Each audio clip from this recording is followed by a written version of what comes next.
কাণ্ডজ্ঞানহীন, দায়িত্বজ্ঞানহীন এবং ক্ষমার অযোগ্য ব্যাটিং করেছে বাংলাদেশ। কমিটমেন্ট কোথায়, যেখানে বিশ্বকাপে সরাসরি কোয়ালিফাই করাটাই প্রশ্নবিদ্ধ এবং বাংলাদেশকে জিততেই হবে, বোলাররা সেই কাজটা দারুণভাবে করে দিল, আফগানিস্তানকে 200 নিচে আটকে দিল। সেখানে ব্যাটাররা আসলে করলোটা কি? তানজিদ হাসান তামিমকে দিয়ে শুরু করা যাক। এই ধরনের শট খেলে তিনি প্রায় আসলে আউট হচ্ছেন। এটা তার টেকনিক্যাল দুর্বলতা নাকি তার মানসিক সমস্যা কে জানে, এবং অতিমাত্রায় এগ্রেসিভ হওয়ার প্রবণতা তিনি মাঝে মাঝেই দেখাচ্ছেন এবং উইকেট তিনি থ্রো করে দিয়ে চলে আসছেন, যেটা দলের উপরে এক ধরনের চাপ তৈরি করে ফেলছে। ওমার জাইয়ের বলে তিনি একটা নাথিং শট খেলেছেন, না ওটা পুল হয়েছে না ওটা হুক হয়েছে, ওটা আসলে কিছুই হয়নি। তিনি উইকেটটা থ্রো করে, শুরুতেই উইকেট থ্রো করে দলের উপরে তিনি প্রায়ই এই কাজটা করছেন, একটা বিরাট চাপ তৈরি করে দিচ্ছেন, যেই চাপ থেকে বাংলাদেশ দল আর বেরিয়ে আসতে পারছে না। গেল তানজিদ হাসান তামিম। এরপরে আমরা দেখলাম যে নাজমুল হোসেন শান্ত তিনি আসলে রান আউট হলেন, এবং কি কারণে তিনি 2 রান নিতে গেলেন ওই বলটাতে বোধগম্য হলো না। বাংলাদেশ কত রান তারা করছিল আসলে, 300, 400, 500, কেন তার ওই রকম একটা রিস্কি রান নিতে হবে, সেটা একটা বিরাট প্রশ্ন। তিনি আউট হলেন। সাইফ হাসান এখনো টি20 মুড থেকে ওয়ানডেতে শিফট করেছেন বলে তো মনে হচ্ছে না, টি20 স্টাইলেই ব্যাট করার চেষ্টা করছেন। ওমার জাইয়ের বলে একটা 4 মারলেন, দুর্দান্ত একটা ছক্কা মারলেন দেখার মতো, এবং তার মনে হলো না ওমার জাইকে আরও তার মারতে হবে, এবং তিনিও তার উইকেটটা থ্রো করে দিয়ে চলে আসলেন। এরপর যেটা হলো, তাওহিদ হৃদয় যে শটটা খেলে আউট হয়েছেন, সবাই আসলে তাকিয়েছিল তাওহিদ হৃদয়ের দিকে।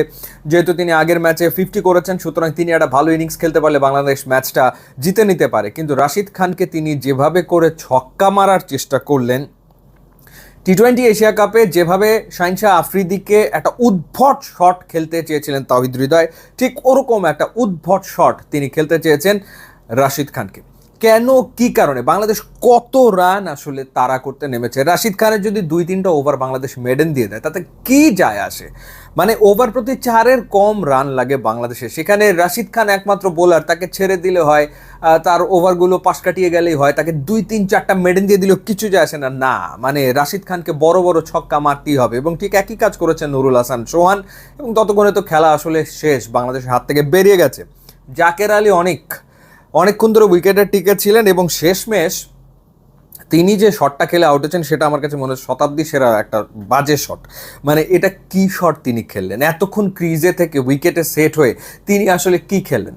মানে proper middle order, lower middle order না থাকলে একটা দলের যে অবস্থাটা হয়, সেই অবস্থাটা হয়েছে। এবং রাশিদ খান তিনি গুনে গুনে 5টা উইকেট নিয়েছেন, 8.3 ওভারে 17 রানে 5 উইকেট তিনি নিয়েছেন। বাংলাদেশকে তিনি একাই আসলে হারিয়ে দিয়েছেন এই ম্যাচে নিশ্চিতভাবেই। মানে বোলাররা প্ল্যাটফর্ম রেডি করে দেয় ম্যাচ জেতার জন্য, এবং ব্যাটসম্যানরা ডুবায়। দিনকে দিন এই ঘটনাই আমরা আসলে দেখছি, এবং যেটা হয়েছে পরপর 3 বছরে 3বার আফগানিস্তানের বিপক্ষে ওয়ানডে সিরিজ বাংলাদেশ হারলো। 2023-এ হেরেছে, 24-এ হেরেছে, 25-এ ওয়ানডে সিরিজ বাংলাদেশ হেরেছে। এবং সবশেষ যে 12টা ওয়ানডে ম্যাচ বাংলাদেশ খেলেছে, সেই 12টা ওয়ানডে ম্যাচের ভেতরে বাংলাদেশ হেরেছে 10টাতে। সবশেষ 12 ওয়ানডে 10টাতে বাংলাদেশ হেরেছে, একটা মাত্র ম্যাচ জিতেছে শ্রীলঙ্কার বিপক্ষে, এবং একটা ম্যাচে কোনো রেজাল্ট আসেনি। এই হচ্ছে ওয়ানডে ফরম্যাটে বাংলাদেশের ঠিক এই মুহূর্তের পারফরমেন্স। তো সেই ক্ষেত্রে খুব স্বাভাবিক, সরাসরি বিশ্বকাপে বাংলাদেশের তো খেলা হবে না, এটাই হওয়ার কথা, এবং সেটাই আসলে হয়েছে। এবং আমার মনে হয় যে মানে নির্বিকার টিম ম্যানেজমেন্ট তো নির্বিকার, তাদের কিছু যায় আসে বলে তো মনে হয় না। মানে ক্রিকেটারদেরও কোনো দায়বদ্ধতা নেই, কোনো কমিটমেন্ট নেই, এবং টিম ম্যানেজমেন্টের কোনো কমিটমেন্ট আছে বলে তো মনে হয় না। মানে এই হচ্ছে ওয়ানডে ফরম্যাটের রেজাল্ট। মানে টি20-তে হ্যাঁ জয় আসছে, সিরিজ জিতছে বাংলাদেশ, কিন্তু পাশাপাশি আর একটা ফরম্যাটে যে ভরাডুবি হচ্ছে বাংলাদেশে, সেদিকে কারো আসলে নজর নেই। এবং বাংলাদেশ আফগানিস্তানের বিপক্ষে 2-0-তে সিরিজ হেরে গেলে এখন শুধু হোয়াইট ওয়াশ হওয়াটা বাকি। ইউটিউব, ইনস্টাগ্রামে লিঙ্ক দেওয়া আছে, আপনার যোগ দিলে খুবই খুশি হবে। And thanks for watching.